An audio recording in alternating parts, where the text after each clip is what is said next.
Everyone, welcome in SRG technical. मागील व्हिडिओमध्ये आपण methods of measuring medium resistance हा टॉपिक कव्हर केला आहे. त्याच्यामध्ये आपण व्हिस्टन ब्रिज, त्याचं कन्स्ट्रक्शन, त्याचं वर्किंग, ब्रिज बॅलन्सिंग करण्याच्या स्टेप्स आपण मागील व्हिडिओमध्ये पाहिलेत. आणि जो अननोन रेजिस्टन्स होता R equals to S into P/Q हा फाइंड आउट करण्याचं इक्वेशन आपण मागील व्हिडिओमध्ये पाहिलं. त्याचबरोबर errors present in Wheatstone bridge और limitations disadvantages of Wheatstone bridge आपण कव्हर केलेले आहेत. त्याचबरोबर मीडियम रेजिस्टन्स मेजरमेंट करण्यासाठी अजून दोन पद्धती होत्या. सेकंड पद्धत होती voltmeter and ammeter method, voltmeter ammeter method, की ज्याच्याने आपण अननोन रेजिस्टन्स मेजर करू शकतो, करता येते. त्याचबरोबर अजून एक मेथड होती सबस्टिट्यूशन मेथड. अशा पद्धतीने आपण Wheatstone bridge, voltmeter ammeter method आणि सबस्टिट्यूशन मेथड यूज करून मीडियम रेजिस्टन्सची व्हॅल्यू, माहीत नसलेल्या मीडियम रेजिस्टन्सची व्हॅल्यू आपण फाइंड आउट केली. मीडियम रेजिस्टन्स कोणाला म्हणायचे? 1 ओहमपासून, ज्यांची व्हॅल्यू 1 ओहमपासून 0.1 मेगा ओहमपर्यंत आहे, अशा रेजिस्टन्सला आपण मीडियम रेजिस्टन्स म्हणतो. आजच्या व्हिडिओमध्ये आपण syllabus topic 5.1.4 methods of measuring low resistance, म्हणजे ज्या रेजिस्टन्सची व्हॅल्यू 1 ओहमपर्यंत आहे त्यांना आपण लो रेजिस्टन्स म्हणतो. अशा रेजिस्टन्सची व्हॅल्यू मेजरमेंट करायला शिकणार आहोत. त्याच्यासाठी Kelvin's double bridge, Kelvin's double bridge ही एक मेथड आहे. Syllabus topic 5.1.4 Kelvin's double bridge. चला तर मग पाहूयात. केल्विन्स डबल ब्रिज पद्धत यूज करून आपण लो रेजिस्टन्स असलेली रेजिस्टन्सची व्हॅल्यू कशी मेजर करू शकतो. Kelvin's double bridge method of measurement of low resistance. The Kelvin bridge is a modification of Wheatstone bridge. Kelvin bridge हा एक मॉडिफिकेशन आहे, म्हणजे थोडासा बदल केलेला कोणाचा? व्हिस्टन ब्रिजचा. And provides increase the accuracy in the measurement of low value resistance. आणि तो ॲक्युरेसी प्रोव्हाइड करतो मेजरमेंट ऑफ लो व्हॅल्यू रेजिस्टन्ससाठी. ठीक आहे. The difficulties arises in Wheatstone bridge. Difficulties म्हणजेच अडचणी ज्या काय निर्माण होत होत्या, अरायझेस होत होत्या व्हिस्टन ब्रिजमध्ये, due to the resistance of lead and contact resistance. रेजिस्टन्सच्या लीड्समुळे, रेजिस्टन्सला लीड असतात ना, रेजिस्टन्सला एक लेफ्ट हँड साईडला आणि राईट हँड साईडला लीड असतात. ठीक आहे. Resistance of leads and contact resistance, आणि त्यांच्या कॉन्टॅक्ट रेजिस्टन्समुळे ज्या काय अडचणी निर्माण होत होत्या व्हिस्टन मीटर ब्रिजमध्ये, इज ओव्हरकम करणे म्हणजे त्यांना मात करणे.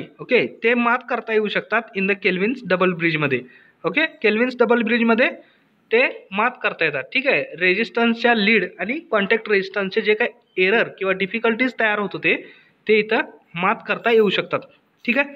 एकदा केल्विन्स डबल ब्रिज व्यवस्थित पाहून घेऊया आपण. ठीक आहे. पॉईंट ए आणि सी च्या अक्रॉस, म्हणजे सीच्या मध्ये आपण एक बॅटरी कनेक्ट केलेली आहे.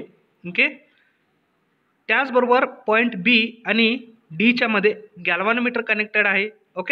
राहिले ते अप्पर साईडचे जे आर्म्स आहेत, बाजू आहेत पी आणि क्यू रेजिस्टन्सचे, ते अप्पर साईडला आहेत. आणि जे लोअर साईडला जे आहेत आर आणि एस, हे दोन बाजू आहेत आर आणि एस, त्यांच्यामध्ये हा जो रेजिस्टन्स आहे एम, पॉईंट एम आणि पॉईंट एन मधला, त्या रेजिस्टन्सचं नाव आहे स्मॉल आर. Small R. ठीक आहे. लक्षात येते का? हा आर म्हणजे अननोन रेजिस्टन्स, की ज्याची व्हॅल्यू आपल्याला फाइंड आउट करायची आहे, शोधायची आहे. ठीक आहे. शेवटी इक्वेशन तेच येणार आहे, R equals to P divided by Q into S. R equals to P divided by Q into S, हेच इक्वेशन मिळणार आहे. फक्त आपल्याला जे रेजिस्टन्स ऑफ लीड्स आणि कॉन्टॅक्ट ऑफ रेजिस्टन्स यांच्यामुळे जे एरर्स निर्माण होत होते, ते एरर्स ह्या केल्विन्स डबल ब्रिजच्या मीटरने आपल्याला काय करायचं आहे? इलिमिनेट करायचे आहेत, ओव्हरकम करायचे आहेत, त्यांच्यावरती मात करायचे आहे. ठीक आहे.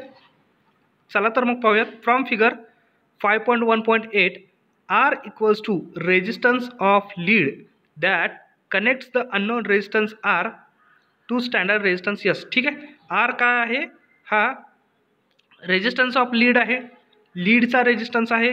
ठीक आहे, जे रेजिस्टरला लीड असतात त्यांचे काय आहेत, हा रेजिस्टर आहे, रेजिस्टन्स आहे.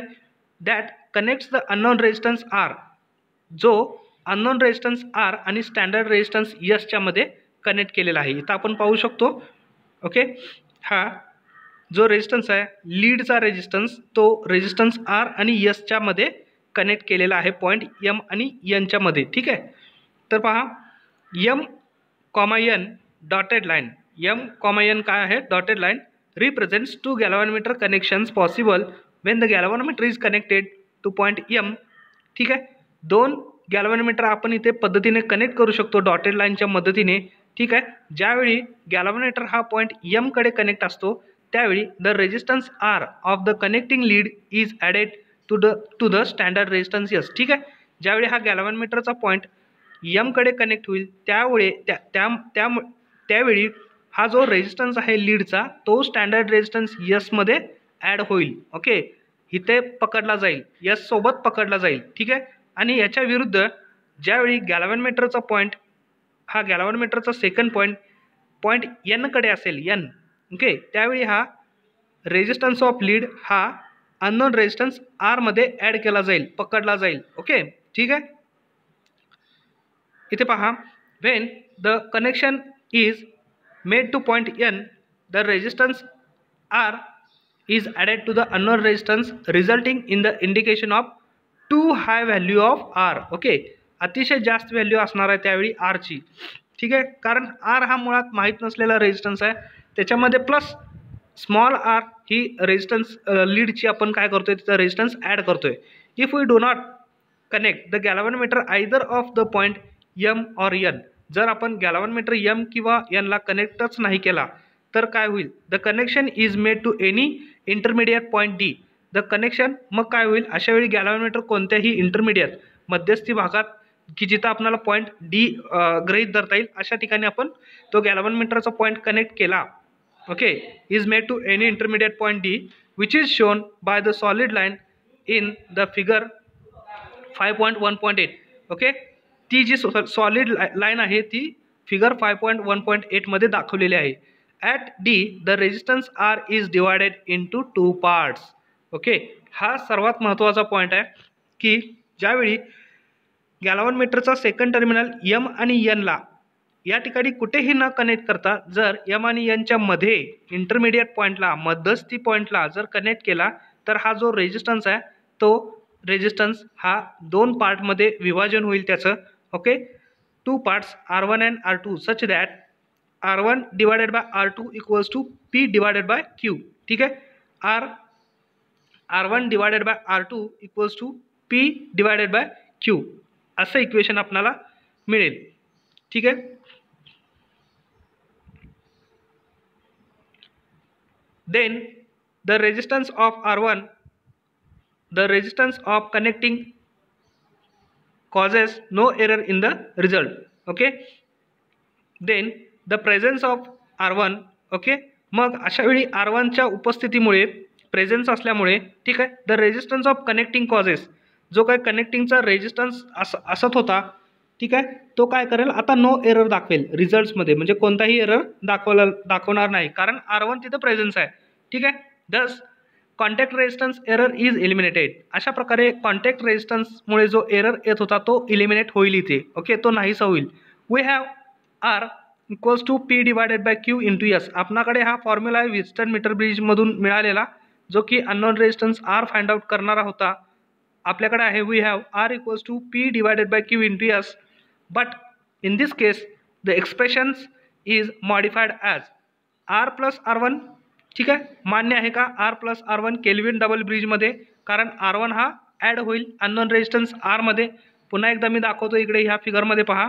ठीक आहे, R प्लस R1 हा काय होईल, ॲड होईल. कारण का, तुम्ही गॅल्व्हॅनोमीटरचं सेकंड टर्मिनल आता इथे मध्यस्थी कुठेतरी कनेक्ट केलेला आहे, म्हणजे जो कॉन्टॅक्ट लीडचा रेजिस्टन्स स्मॉल आर होता तो R1 आणि R2 मध्ये डिवाइड झाला आहे. ओके, मग डिवाइड झाल्यामुळे हा R1 इकडे लेफ्ट हँड साईडला डाव्या बाजूला जो R1 दिसतोय तो काय होईल, ह्या अननोन रेजिस्टन्स कॅपिटल R शी काय होईल, ॲड होईल.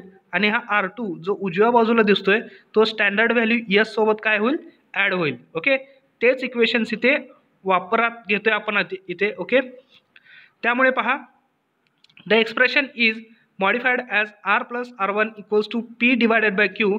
S सोबत काय येईल आता, R2 येईल. परंतु R1 divided by R2 equals to P divided Q आहे. ओके, R1 छेद R2 equals to P divided Q आहे. R1 आणि R2 चा रेशो कोण आहे, P आणि Q. ओके, और R1 divided by R1 plus R2 equals to P divided by P plus Q. ठीक है, और R1 equals to P divided by P plus Q as R1 plus R2 equals to R. ठीक आहे, म्हणून R2 काय येईल, Q divided by Q plus P into R येईल. Okay, we can also write the above equation as R plus P divided by P plus Q into R. आता हे P divided by P plus Q into R हे कुठून आलं, तर इथे पहा. Okay, इथे पहा R प्लस R1 ची व्हॅल्यू काय आहे, P divided by P plus Q into R. Okay, कारण इथे R2 येणार होता तो काय आहे, आता R समजलाय. R1 प्लस R2 इथे काय आहे, R आहे. म्हणून ही टोटल व्हॅल्यू काय येईल, R1 ची टोटल व्हॅल्यू काय येईल, P छेद P plus Q into R. Okay, equals to हेच इक्वेशन आहे. नीट पाहिलं तर हेच इक्वेशन आहे, फक्त इथे R1 आणि R2 ची व्हॅल्यू काय केलं, पुन्हा ॲड केलं. Okay, we can also write above equation R plus P. Okay, मी तुम्हाला इथे दाखवतोय.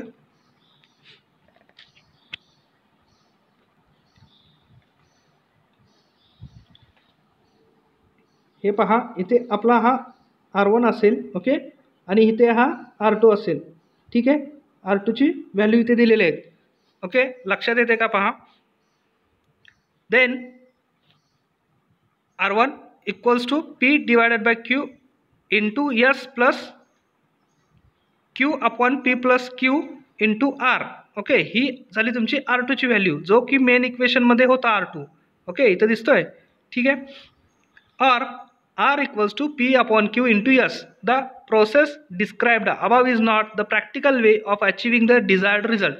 ही वरील प्रोसिजर जी आहे ती प्रॅक्टिकल पद्धत नाही आहे डिझायर्ड रिझल्ट म्हणजे जे हवा असणारा रिझल्ट आपल्याला प्राप्त करण्यासाठी.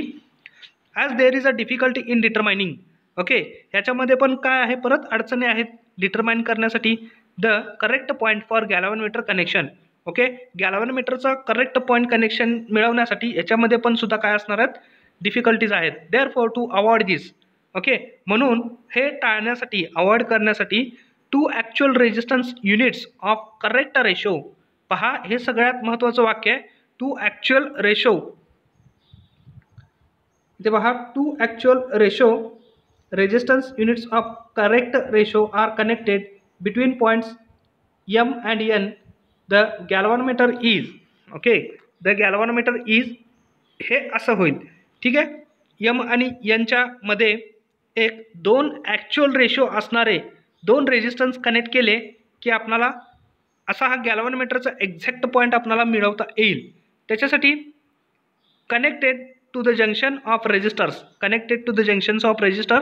दिस is the actual Kelvin double bridge arrangement. यालाच आपण ॲक्च्युअल केल्विन डबल ब्रिजची अरेंजमेंट म्हणतो. ओके, ते पाहू शकतो आपण डायग्राममध्ये. ठीक आहे, सॉरी,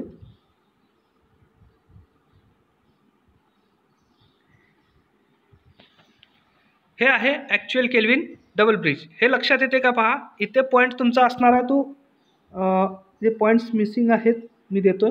इथे तुमचा पॉईंट असेल तो B पॉईंट असेल. ओके, आणि इथं तुमचा पॉईंट असेल तो D पॉईंट असेल. आणि हा तुमचा R आहे. ओके, R जो की स्मॉल रेजिस्टन्स आहे, कॉन्टॅक्ट रेजिस्टन्सचा लीड आहे. ओके, इथे पाहू शकतो आपण पॉईंट B आणि D. ओके, ठीक आहे. The kelvin double bridge has 2 sets of ratio arms. Therefore it is called as kelvin double bridge. Okay, the kelvin double bridge has 2 sets of ratio arms. Therefore it is called as Kelvin double bridge. Okay, figure 5.1.9 Kelvin's double bridge. ठीक आहे. इथे पहा, the first ratio of arms P and Q, capital P and Q. The first ratio of arms is capital P and Q, and the second set of ratio is small p and q.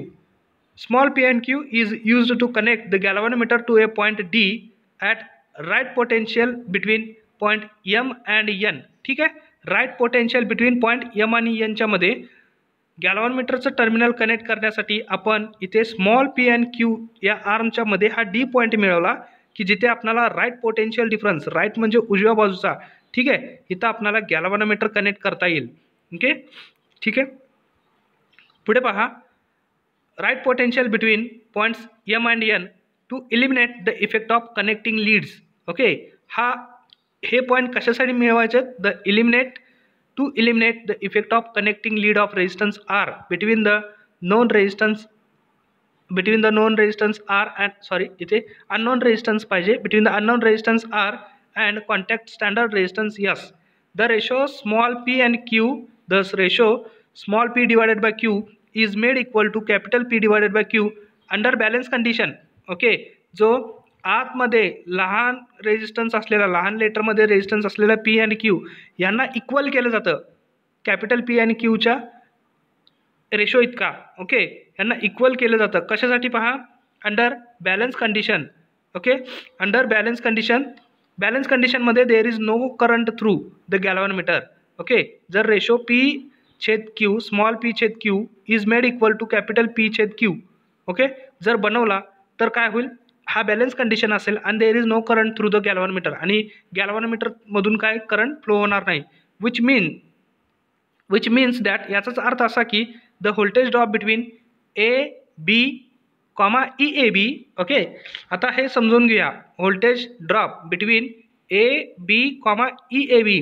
ठीक आहे, voltage drop between A, हा point A, B and E A B.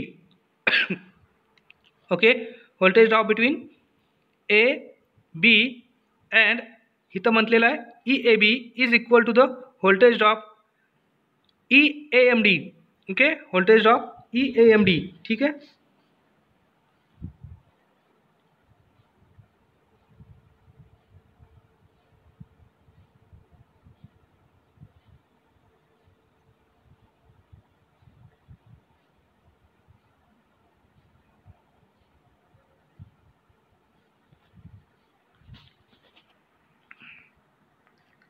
ठीक आहे. Voltage drop between A and B comma E A B is equal to the voltage drop E A M D between A and C.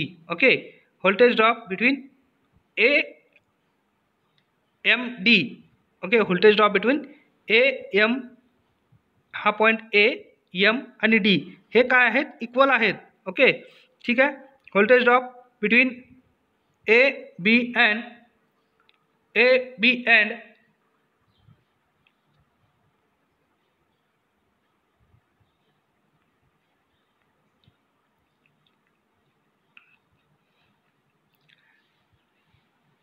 पलीकडे सर आहेत त्यांना पण is equal to the voltage drop E A M D between A and C.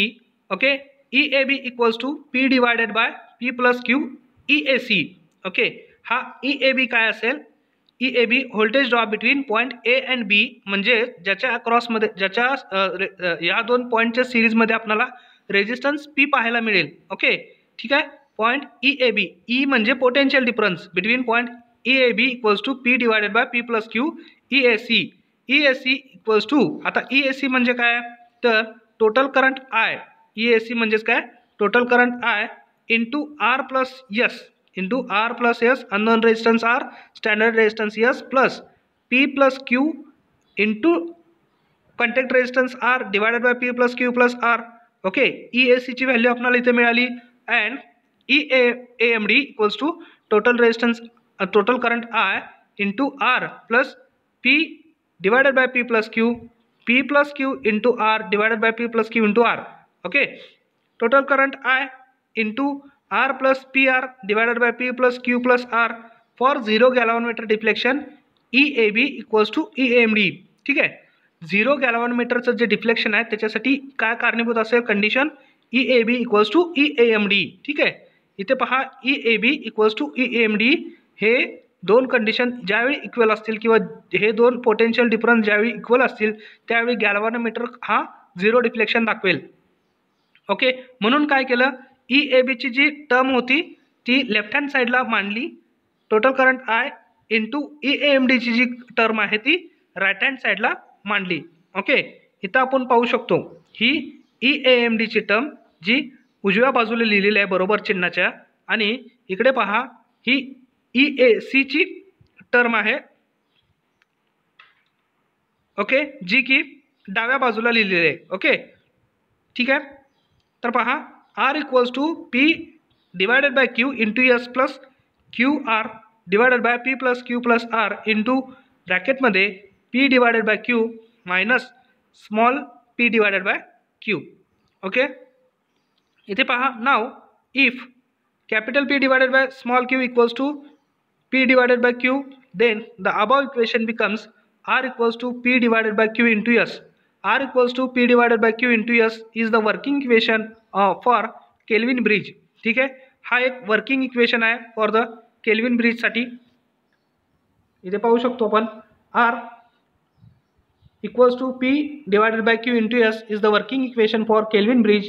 It indicates that the resistance of connection leads R1. It indicates that the resistance of connection leads R1 has no effect. Okay, connection of lead R1 has no effect on the measurement provided that two sets of arms have equal ratio. Okay, provided that two sets of arms have equal ratio.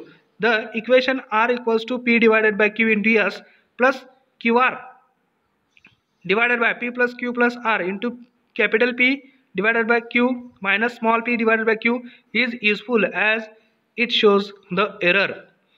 Okay, if the ratios are not exactly equal, it indicates that it is essential to keep R. Okay, it is essential to keep, हे गरजेचं आहे की R हा small age possible ठेवायला पाहिजे. Okay, ठीक आहे. It shows that the error if the ratio are not exactly equal. It indicates that it is essential to keep R as small as possible in order to minimize the errors in case there is a difference between ratio P divided by Q and P divided by Q. The effect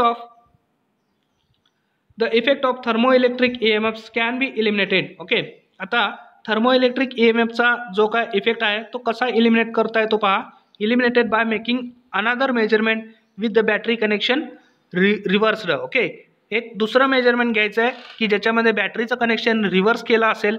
दस true value of R being the mean of the two readings. Okay, thus the true value, okay, R ची true value जे काय असेल ती being होईल, सुरुवात होईल the mean of two readings. Okay, दोन रिडिंगचा जो काय असेल मध्य असेल.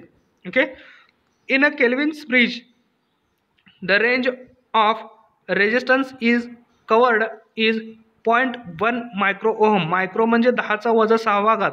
Okay, 0.1 micro ohm to 1 ohm इतका स्मॉलेस्ट रेजिस्टन्स आपण तिथे काय करू शकतो, कव्हर करू शकतो. The accuracies are from 1000 micro ohm 1000 micro ohm to 1.0 ओहमला आपल्याला ॲक्युरेसी किती मिळते, 0.05%. ओके, 100 मायक्रो ओहम ते 1000 मायक्रो ओहमला आपल्याला ॲक्युरेसी 0.2% ते 0.05% इतकी ॲक्युरेसी आपल्याला 100 मायक्रो ओहम ते 1000 मायक्रो ओहममध्ये मिळून जाते. Okay, 10 micro ohm to 100 micro ohm accuracy किती असेल, 0.5% टू 0.2%. ओके, हे झालं Kelvin double bridge. Okay, Kelvin double bridge. ठीक आहे, आपल्याला हे इक्वेशन लक्षात ठेवणे फार गरजेचं आहे. R equals to P divided by Q into S. Okay, next method आहे लो रेजिस्टन्स मेजरमेंट करण्याची.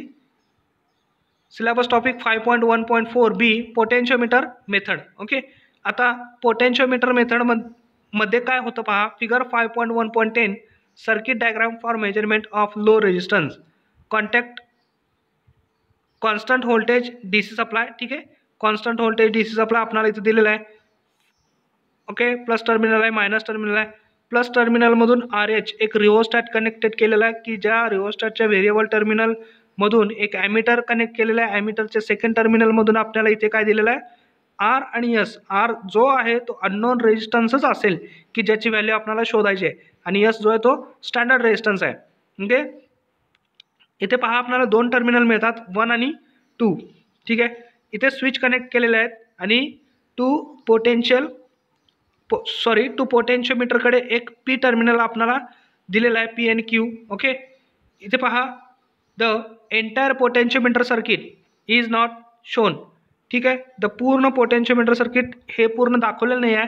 The connections to potentiometer will be from point P and Q towards right side of the shown. Okay, जे काय पोटेन्शियोमीटरकडे connection जाणार आहे terminals, okay, ते P आणि Q हे उजव्या बाजूला डायग्रामच्या उजव्या बाजूला दाखवलेले आहेत असे इथं म्हणणं आहे. The circuit uses constant DC सप्लाय. The current can be varied by rheostat. जो करंट आहे तो रिओस्टॅटद्वारे व्हॅरी केला जाईल. The unknown resistance R is connected in series with the standard resistance S of known value. ठीक आहे, अननोन रेजिस्टन्स ज्याची आपल्याला व्हॅल्यू शोधायची आहे, माहीत करायचं आहे, तो सिरीजमध्ये कनेक्ट केलेला आहे स्टँडर्ड रेजिस्टन्स S की ज्याची व्हॅल्यू आपल्याला माहीत आहे. Okay, the potentiometer is standardised as per usual procedure. The switch S is put on position 1 and a suitable current is adjusted by the varying rheostat. This current I creates a voltage drop across the standard resistance S. This voltage can be measured by potentiometer. Okay, ठीक आहे, switch position 1 कडे आपण इथे ठेवली जाते. त्यानंतर voltage drop एक तयार केला जातो, S च्या भोवतीचा असणारा व्होल्टेज ड्रॉप एक तयार केला जातो आणि करंट व्हॅरी करून आपण हा व्होल्टेज ड्रॉप म्हणजेच रिओस्टॅट व्हॅरी करून आपण हा Sच्या अक्रॉसचा काय करू शकतोय, इथे एक व्होल्टेज ड्रॉप क्रिएट करतात. ठीक आहे, the potentiometer is standardised as per the usual procedure. The switch is put on position 1 and a suitable current is adjusted by the varying rheostat. This current I creates a voltage drop across standard resistance S. This voltage can be measured by potentiometer. हे voltage जे आहे ते पोटेन्शियोमीटरने major केलं जातं. ठीक आहे, potentiometer म्हणजे व्होल्टमीटरच असं गृहीत धरूया. ठीक आहे, potentiometer. Let the voltage measured by potentiometer be V1 volt. Thus V1 equals to I into S. Okay, current I into standard resistance S. The resistance of standard resistance 5 ohm, S ohm. The resistance of standard resistance equals to S ohm. Now without disturbing the position of RH. आता रिओस्टॅटची position disturb करायची नाही आहे, that is maintaining same value of current I. Switch is put on position 2. Okay, करंटची value पण काय असेल, same असेल. अशा वेळी स्विच जो आहे तो पोझिशन 2 ला पुट करायचा आहे. ते स्विच जो आहे जो की पोझिशन 1 ला कनेक्ट होता तो शिफ्ट करायचा पोझिशन 2 कडे. ओके, अशा वेळी काय होईल पहा, the potentiometer now gets connected across unknown resistance R. Okay, यामुळे काय होईल, पोटेन्शियोमीटर हा अननोन रेजिस्टन्स R कडे काय होईल, कनेक्ट होईल. ठीक आहे, the current I flows through unknown resistance R. Okay, हा जो काय करंट आहे तो काय होईल, अननोन रेजिस्टन्स R मधून फ्लो होईल and creates voltage drop across it, आणि व्होल्टेज ड्रॉप तयार करेल. This voltage drop can be measured by potentiometer. हा व्होल्टेज ड्रॉप पोटेन्शियोमीटरने मेजर केला जाऊ शकतो, मेजर करता येतो. Let the voltage measured by potentiometer be V2 holds. Thus V2 equals to I into R. Resistance of unknown resistance is R ohm. Switch position voltage measured by potentiometer 1. Position 1 ला switch असेल त्यावेळी, इकडे पहा position 1 ला switch असेल त्यावेळी काय असेल, करंट I पण असेल आणि व्होल्टेज ड्रॉप अक्रॉस S असेल. ठीक आहे, इकडे. आणि पोझिशन 2 ला ज्यावेळी स्विच असेल त्यावेळी V2 असेल, व्होल्टेज ड्रॉप V2 असेल equals to I into R. We can write V1 divided by V2. Okay, जर या दोन पोटेन्शियलचा म्हणजेच व्होल्टेजचा आपण जर रेशो घेतला V1 divided by V2 equals to I into S divided by I into R, अशा प्रकारे आपल्याला माहीत नसलेला रेजिस्टन्सची व्हॅल्यू R आपण इथे फाइंड आउट करू शकतो. R equals to V2 divided by V1 into S. The RHS parameters are known, thus unknown resistance R can be find out. RHS म्हणजे राईट हँड साइड पॅरामीटर्स आपल्याला माहीत असतात, त्याच्यामुळे आपण अननोन रेजिस्टन्स जो शिल्लक राहील त्याची व्हॅल्यू आपण इथे फाइंड आउट करू शकतो. ओके, आजच्या व्हिडिओमध्ये आपण केल्विन्स डबल ब्रिज पहिला, जो की लो रेजिस्टन्स मेजरमेंट करण्यासाठी यूज करता येतो, यूज करतात. Low resistance, low value of resistance, की जो रेजिस्टन्स ऑफ लीड, ठीक आहे, जो अननोन रेजिस्टन्सचा लीड आहे त्याच्यामुळे जो रेजिस्टन्स तयार होतो तो इलिमिनेट करण्यासाठी इथे म्हणजेच तोच फाइंड आउट करायचा. फाइंड आउट केला तर इलिमिनेट करता येईल, तो फाइंड आउट केला तर इलिमिनेट करता येईल. तो फाइंड आउट करण्यासाठी आपण केल्विन डबल ब्रिज मीटरचा इथे वापर करतो. ओके, त्याचबरोबर आपण या व्हिडिओमध्ये सेकंड मेथड जी होती पोटेन्शियोमीटर मेथड, ती सुद्धा आपण इथे पाहिली. ओके, नेक्स्ट लेक्चरमध्ये आपण मेजरमेंट ऑफ हाय रेजिस्टन्स किंवा सिलेबस टॉपिक 5.1.5 हाय रेजिस्टन्स मेजरमेंटच्या मेथड्स पाहणार आहोत. Okay, so for next lecture, next video, keep watching SRG technical and thanks for this video.